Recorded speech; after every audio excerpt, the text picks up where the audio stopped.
空から男の子が。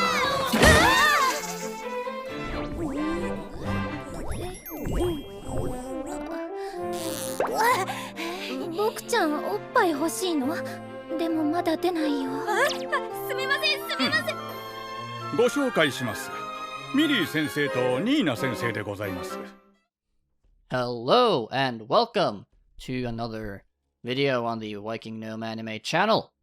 So today we are going to be looking at the new Isekai for the season. Well, one of the new Isekai for the season. The Aristocrats' Otherworldly Adventure, Serving Gods Who Go Too Far.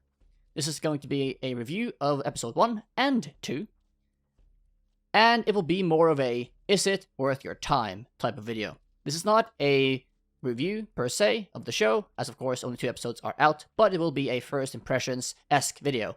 I will be doing first impression-esque is it worth your time videos on shows that I will cover the first 2 or 3 episodes of, depending on the show. So today we will be doing this one. Now, for those of you who don't know me, I do love Isekai.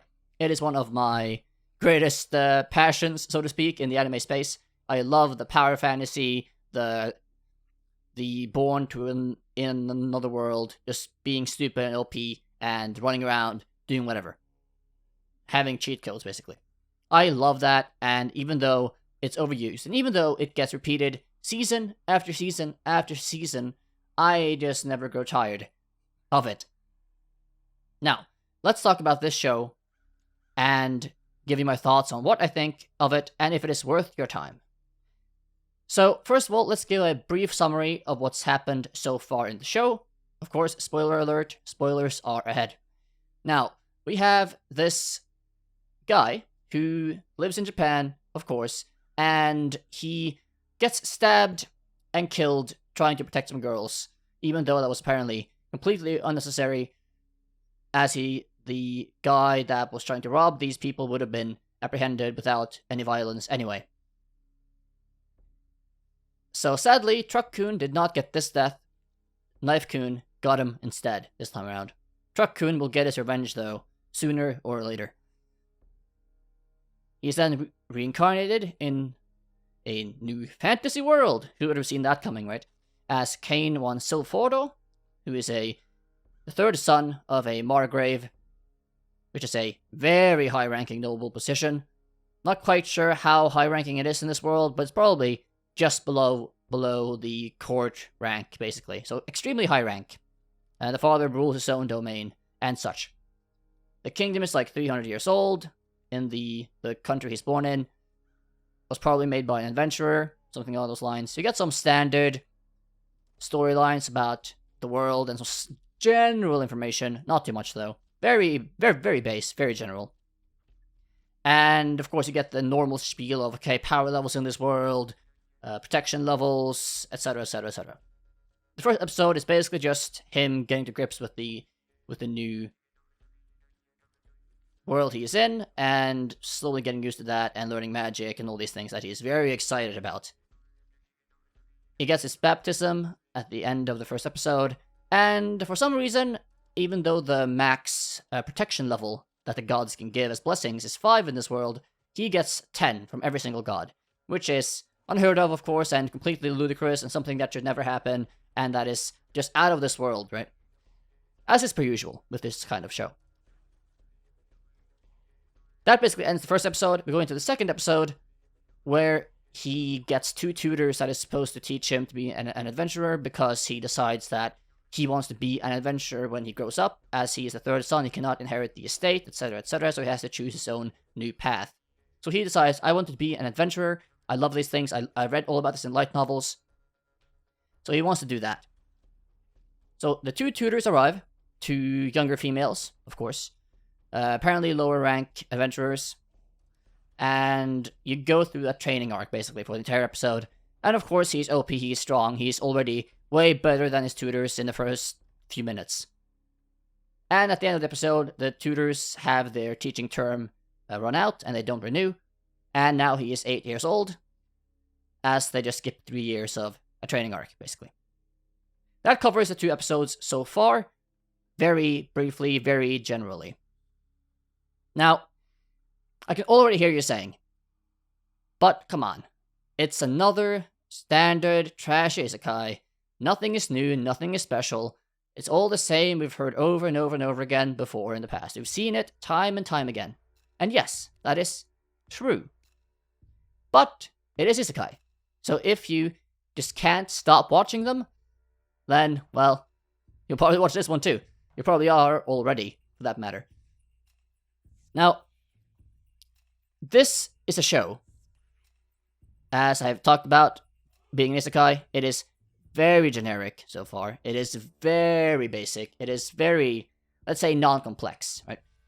If you are expecting deep plot, not finding that here. If you're expecting proper characters and deep relationships and interactions between characters and character development and such, you are not going to find that here. If you want any sort of in-depth anything, you will not find that here. That is the easy and simple summary of that. But if you like isekai, if you love power fantasy, if you love just this, let's say, quote-unquote trashy genre, which I do, then yeah, of course, you will definitely want to watch this. This is definitely on the more funny, giggly, lighthearted sort of spectrum of isekai power fantasy. It is not a gritty show. It is not a deep, dark show. It is just a show that doesn't take itself too seriously. It is super lighthearted and will probably just be very go-lucky, have fun, smile, and just turn your brain off and enjoy for the entire season. I doubt much will happen. We'll see. But that's basically the gist of this anime and the tone it has set so far. If that is something you think is interesting to you, then go ahead and start watching it. But of course, if you're not into isekai, you're probably not going to find anything here that you will find enjoyable. So in that case, sure, be free to skip this one.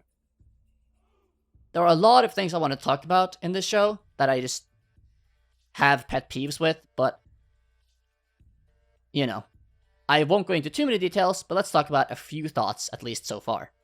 Now, outside of the general levels and the absurdity of the power fantasy isekai here, as per usual, in the second episode, you do have a lot of things that just don't make sense to me. Like, I feel like the writers should have thought about this a bit more.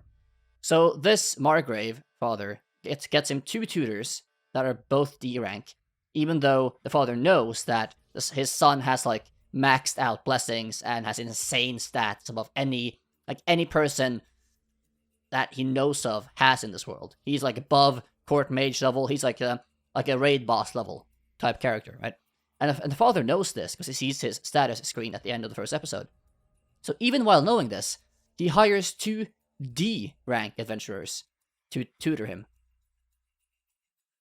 I mean, shouldn't the father be like, okay, I have all the money in the world, all the power in the world, all the influence I can possibly get, more or less. And I know my son's potential future. Yet I'm going to get a D rank pair of adventurers to teach my son and tutor my son for the next 3 years. I mean, they didn't explain the ranking system, I believe, of the guild, which I expected they would have by now. But I assume D rank is going to be on the lower end. I assume it's going to be like F, E, D, and then like A rank or S rank is the highest, right? I mean, he could have at least gotten A rank adventurers, right? To tutor his son. I mean, there's nothing standing in the way of him doing that, right? Yes, I know. Expecting logical plot points and developments is a bit too much for these sort of shows. I understand that. But I just don't understand why he would not hire the best he could possibly get, considering he knows about his son's potential. But alas, sure, whatever. I mean, they basically just play the tutors for comedic effect. They don't have any personality. I barely remember their names, Millie and Nina, or something along those lines. They don't really tell them anything about themselves, just one is a magic user, one is a sword user, and other than that, hey, I have no clue what they like, what they don't like, what they do in life, just that they are placeholder tutors. That's about it. And at the end of the episode, they basically go their own way, they're done with tutoring, and they might never be seen again. Who knows? But yeah, I did not understand that at all. There were also some contrived scenes, specifically in episode 2. There is this guild scene where the girls, or the tutors, I mean, sort of get into a scuffle with a higher ranked adventurer, because of course there has to be this douchey higher ranked adventurer that always treats the lower ranked ones badly and expects to be treated like a god by them, etc. And outside of the array of issues I have with the scene in general, for example, this higher ranked adventurer and his party pulling weapons and borderline trying to abduct these women in the middle of the guild without anyone saying anything or doing anything about it at the time, which is, kind of weird. I expect that should make people react in a specific way, as that can't be commonplace, right? I mean, right? Anyway, outside of all that, and that ludicrous setup, the entire scene is completely contrived and only exists. It solely exists because they want to make Kane, the main character, show some affection and, some protective instinct to his tutors. And I suppose it's put there to try to make him seem approachable and that they have, a closer relationship together, even though it's extremely surface level in everything they have done interaction-wise between the tutors and Kane. And it doesn't really do anything to improve that for the viewer, I would say. So just completely contrived and didn't need to be there. The episode would have been completely fine without it being there. And it was just really odd and out of place for me in the episode.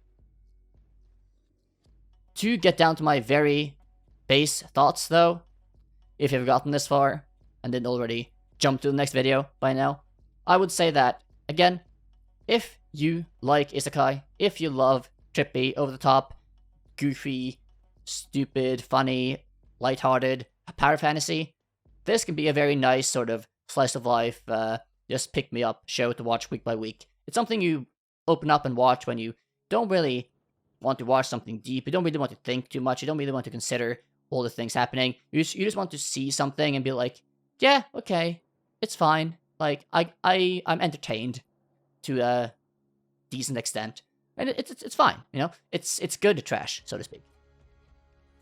But of course, if you are wanting anything but Isekai, power fantasy, and that specific fantasy genre, if you want anything else, literally anything else, then yeah, this show is probably not going to be good to you or interesting to you. So in that case, I would say skip. If you did enjoy this first Is It Worth Your Time video on my new channel, then please do say so in the comment section below. Also, please do like, subscribe, and hit the notification bell to be notified of future content that will be coming basically daily as of now on the YouTubes. You can also find me on Rumble, Anilist, Myanimelist, as well as other platforms, continually expanding.